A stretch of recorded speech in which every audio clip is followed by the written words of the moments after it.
Welcome again to MotherToSonCooking.com. When I was growing up, I used to live with my aunts, my mother, and everybody. They had large farms and they had large vegetables and stuff. And this is one of the things they would do. We used to love the green beans that they would prepare. We'd go out to the farm. We'd pick up maybe 15, 20 pounds of beans, and they were very economical in the way they cooked and the time they spent. Now what I've done, I've come back in and just basically chopped the beans off. No need in coming back in and pulling the stems out. What we're going to do, we're going to come back in and we're going to blanch them.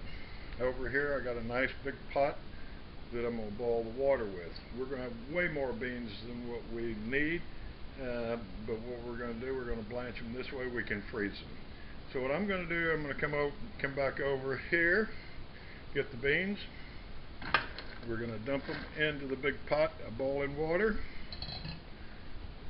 Mix them up just a little bit. Now all that's in there is water and a little bit of salt. I'm going to put that on top for about 2 to 3 minutes. It doesn't take long. All we're doing is just getting them ready for freezing. Come back and let these beans boil for about 3 to 5 minutes. What I got is a big old spider web. I've got me a big colander over here. And I'm just going to put the beans over into this. I don't want them overcooked. I just want them blanched a little bit. That way they freeze a little bit better. The skin's a little bit softer on them. And there's many things you can do with these beans after they've cooked this way. Bring it over here to the sink. The water's not dripping.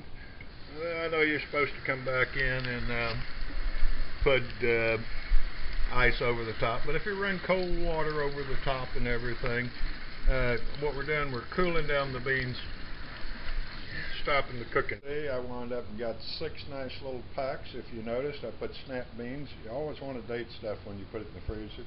That way you know it's held long in there. By doing this method, it will freeze nice. I like to do this when I got the timer or I got the beans or whatever, because I am a big favor of none of this processed foods got all the preservatives in it.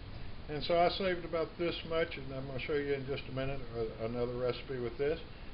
This is just a way of preserving some of your food, freezing it if you got some extra.